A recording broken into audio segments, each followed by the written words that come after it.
Good morning, family. Welcome to today's Lessons for Life. Today is Tuesday, November 18, 2008, and we're reading today Genesis chapter 50. We're on the last chapter of Genesis. We're finishing the book of Genesis.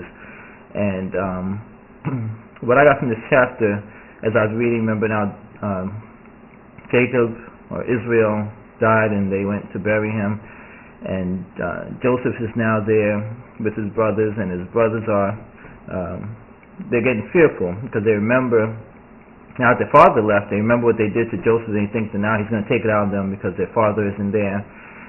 And what happens, what Joseph says to them, is kind of what we see as one of the lessons we've learned before in this book. He says that basically, you guys did something that you thought was evil, but really there was God had a different plan in store, and it was turned around and it was made something good that saved many people's lives. So even though the brothers thought that they were doing something evil, Joseph recognized and he realized that there was a greater plan in place, and God was doing something greater than even they could understand at that time, just to save people's lives, not only their life but the people around them, even in the time of the famine. So we learned that lesson before, but this, as we conclude this book, we see the lesson is brought up to us again, and it stuck out to me, and a couple of different points stuck out to me as well too with this.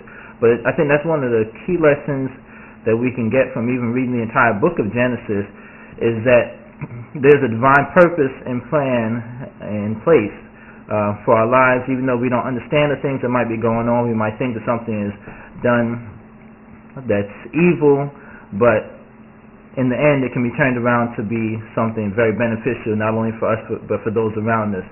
So we have to understand and just recognize that there's a greater plan in place that we don't understand. And if you look back even throughout the book of Genesis, I was thinking of some other things as well too, even from the beginning where we talk about Adam and Eve.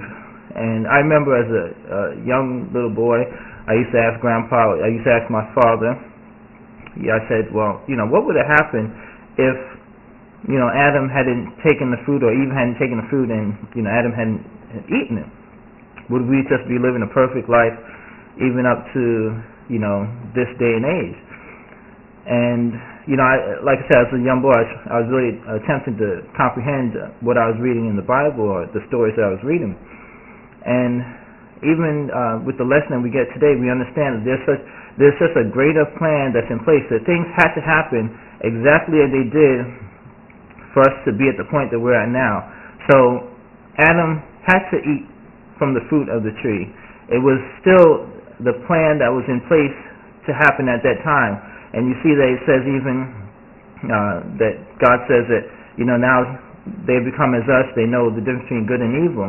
And so you see that Adam now, after he ate that fruit, was able to really see how man is imperfect. So man can be imperfect just because he ate from the fruit of the tree. And difference between good and evil, I see that as saying, well, now Adam can see how walking in perfect union with God causes you to be one way, and now the evil is walking out of union with God.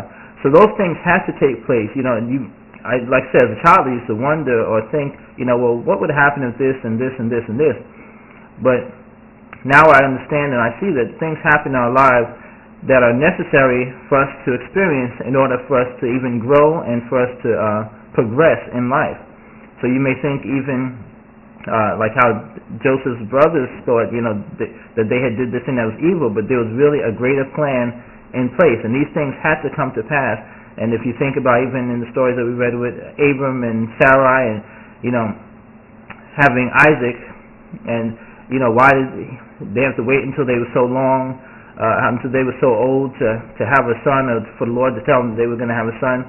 Couldn't have been done earlier, But these things had to happen at the time they had to happen, just so that even in that scenario, they would recognize that it wasn't by their own power or by their own means.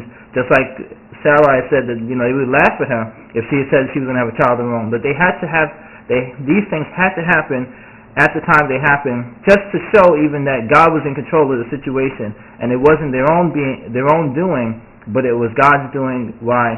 how Isaac was even born.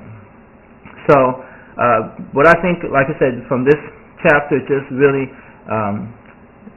strengthens the lesson that we've gotten before in this entire book, I would say, of just understanding that there's a divine plan in place, that even though you don't see it and you might not understand, but things happen for a reason, and just trusting in God, recognizing that He's in control of everything that's going on in your life. And it's funny because I was even thinking about one thing we was actually watching the movie last night, Kung Fu Panda, and there was something that Mommy and I had commented on that was very profound, saying that I can't remember their names who were saying, but they said, a lot of people, people when they attempt to avoid their destiny, when they're walking on the path to attempt to avoid their destiny, that's when they walk right into their destiny. And I was even thinking of the story with Joseph and his brothers, where Joseph had this dream that his brothers were going to come and worship him. He was going to bow down before him. You remember Joseph had the dream. That's why they hadn't even liked him. But they had this dream that they were going to be bound. Joseph had a dream they were going to be bound down before him. And what happened? They were attempting to avoid that destiny, and they went and they killed it. They sold their brother. They wanted to kill him, but they went and sold him to the Egyptians. And by them doing that, that's how that destiny became fulfilled. And that just, as I was thinking about even this chapter, I just remembered what that statement that was in that movie last night, and how this was even an example of how that works, where they were attempting to avoid that destiny, but the actions that they did really put them right into that destiny. And that's what I say when you going through life, understand that there's a greater plan in place, that a lot of things you just can't avoid. There's things that you're going to experience that you may think is going to be evil, or is going to be not good, or is going to be a negative thing, but just understand that God is in control of everything, and there's a divine plan in place for your life. No matter what goes on in your life, no matter what you think is negative, no matter what you think is horrible, terrible, just a total mess up or whatever, it's still a plan that God has in place for you to go where you're supposed to be going. So I think that is so extremely encouraging, so extremely important for us to understand and to realize, and just to be conscious of, and not get so caught up with the things that happen with us in life, but really just kind of, I'll say, go with the flow. Go with the flow with what life brings us, because these are different things that's there for a reason, and they're there for a purpose. Nothing happens in your life without there being a purpose for it.